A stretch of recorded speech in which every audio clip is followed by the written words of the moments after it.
Jusqu'à 9 h, Good Morning Business. Mon invité à 7h23, c'est Arnaud Hérol, le président de l'enseigne Maison de la Presse, groupe NAP. Bonjour Arnaud Hérol. Alors c'est un secteur évidemment, la presse et la distribution de presse qui, comme beaucoup de secteurs de la distribution, a été durement touché par la crise. Alors ce qui est intéressant, c'est en regardant votre dossier, je me suis dit tiens, 1350 points de vente indépendants. C'est donc une franchise finalement, la Maison de la Presse. Oui, bonjour Christophe. Du coup, oui, tout à fait. Alors c'est assimilé à une franchise. On est vraiment des commerçants indépendants dans l'âme et le principe en fait s'appelle des concessions d'enseigne. Donc on est très proche de la franchise en effet. Et on est implanté sur tout le territoire avec nos 1350 commerces.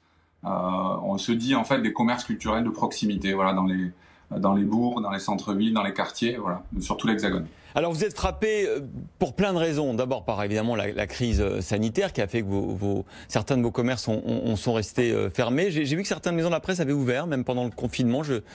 Voilà, c'était un petit peu variable.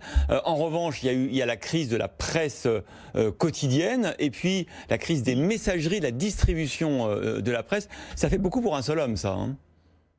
Ouais, alors bon, je suis pas tout seul, on est 1350 commerçants, mais pour commencer, enfin sur le premier sujet de la crise, alors en effet, on faisait partie des commerces essentiels, donc on est resté ouvert en fait dès le 17 mars. Donc ça, c'était pour nous forcément important. Et on a pu jouer à plein notre rôle en fait de commerçants de proximité. Et ça a été très variable. C'est-à-dire des magasins s'en sont plutôt très bien sortis et même ont progressé. Pour d'autres, ça a été beaucoup plus compliqué. Donc voilà, on a eu des conséquences assez différentes selon le contexte du magasin. Sur la partie de la distribution de la presse, je dirais que pour nous aujourd'hui, c'est presque une crise plus importante. C'est-à-dire que on est complètement en fait asphyxié par cette crise de la diffusion de la presse. Et avec Presstalis qui est en difficulté financière, les salariés se sont mis en grève, parfois il n'y a pas de journaux, enfin c'est la catastrophe. Hein.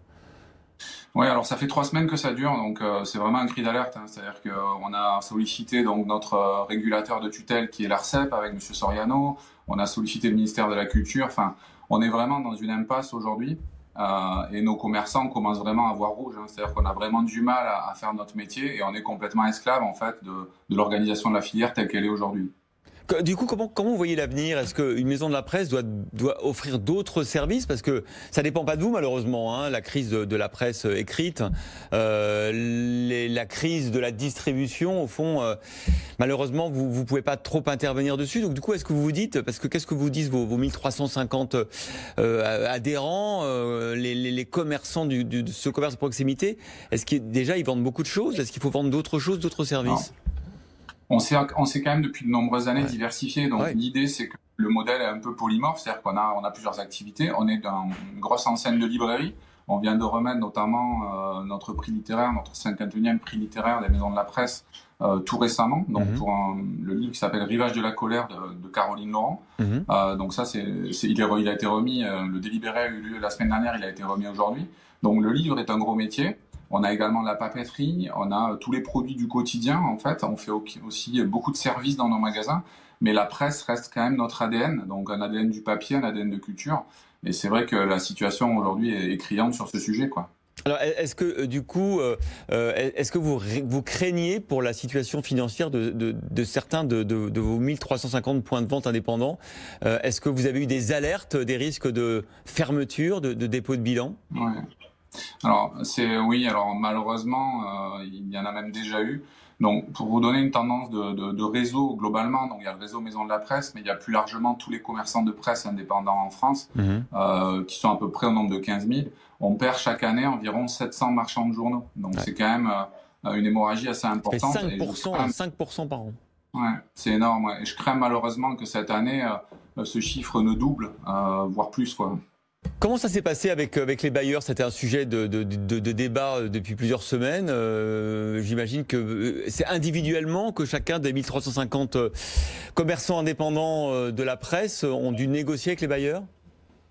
Alors, tout à fait. C'est-à-dire que chaque magasin a son propre bail et donc son propre bailleur. Les discussions sont très diverses. On a des bailleurs de galeries, des bailleurs publics parfois, où là on a été, notamment avec les bailleurs publics, il y a eu une réponse assez souvent favorable à des reports ou même à des exonérations. Pour ce qui est des bailleurs en galerie ou des bailleurs privés, forcément que la discussion est plus complexe. Et on est parfois sur des reports, mais ça reste quand même minoritaire comme démarche sur notre réseau de 1350 magasins. Vous avez pu chiffrer la baisse d'activité, de chiffre d'affaires pendant les mois du confinement où vous étiez ouvert en grande partie, hein? Alors, ça a été assez bizarre. C'est-à-dire que dès le début du confinement, fin mars, en fait, la clientèle a divisé par 2 en magasin. Donc, c'était quand même assez substantiel. Ouais. Il y a eu un effet stockage sur les premiers jours. Donc, après, la clientèle a divisé par 2. Et petit à petit, ça a commencé à remonter, où on a restitué quasiment les 2 tiers de la clientèle. À l'inverse, les paniers moyens, c'est-à-dire l'argent qui était dépensé par les clients, les consommateurs dans nos magasins, a été en hausse. Donc, on va dire que globalement, le réseau, à l'heure absolue, ça n'est pas trop mal sorti. Et au final, c'est presque la crise de la diffusion de la presse qui nous fait plus mal aujourd'hui que la crise sanitaire qu'on a tous connue. C'est intéressant parce qu'on le voit dans beaucoup de secteurs de la distribution, hein, des paniers plus gros, moins de clients, mais avec des paniers plus gros, donc ça compense en partie.